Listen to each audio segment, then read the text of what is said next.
اعوذ باللہ من الشیطان الرجیم، بسم اللہ الرحمن الرحیم۔ رسول کریم صلی اللہ علیہ وآلہ وسلم جب دھوتے یا یہ کہا کہ جب نہاتے تو 1 سا سے لے کر 5 مد تک پانی استعمال فرماتے تھے، اور جب وضو فرماتے تو 1 مد پانی سے۔ صحیح بخاری حدیث نمبر 201۔ سعد بن ابی وقاص رسول کریم صلی اللہ علیہ وآلہ وسلم سے نقل کرتے ہیں کہ رسول کریم صلی اللہ علیہ وآلہ وسلم نے موضوع پر مسح کیا۔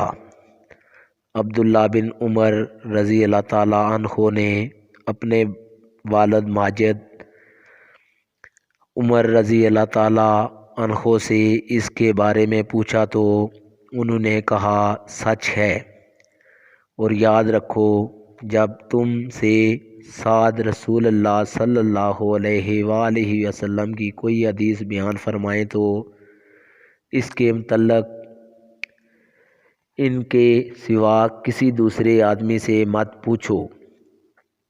صحیح بخاری حدیث نمبر 202۔ ایک دفعہ آپ صلی اللہ علیہ وآلہ وسلم رفع حاجت کے لیے باہر گئے تو مغیرہ پانی کا ایک برتن لے کر آپ کے پیچھے گئے۔ جب آپ قضائے حاجت سے فارغ ہو گئے تو مغیرہ نے آپ کو وضو کراتے ہوئے آپ کے اعضاء مبارک پر پانی ڈالا۔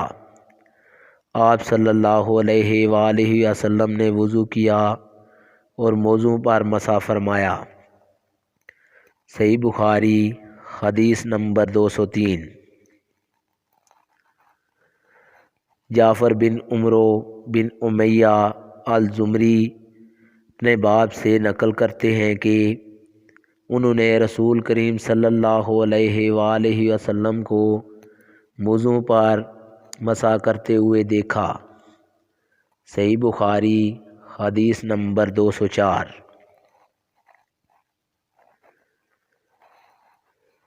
جعفر بن عمرو اپنے باپ سے روایت کرتے ہیں کہ میں نے رسول کریم صلی اللہ علیہ وآلہ وسلم کو اپنے عمامے اور موضوع پر مسح کرتے دیکھا۔ صحیح بخاری حدیث نمبر 205۔ آج کی ویڈیو دوستو اتنی ہی، اگلی ویڈیو میں آپ لوگوں سے ملاقات ہوگی، تب تک کے لیے اجازت دیجیے۔ اللہ حافظ۔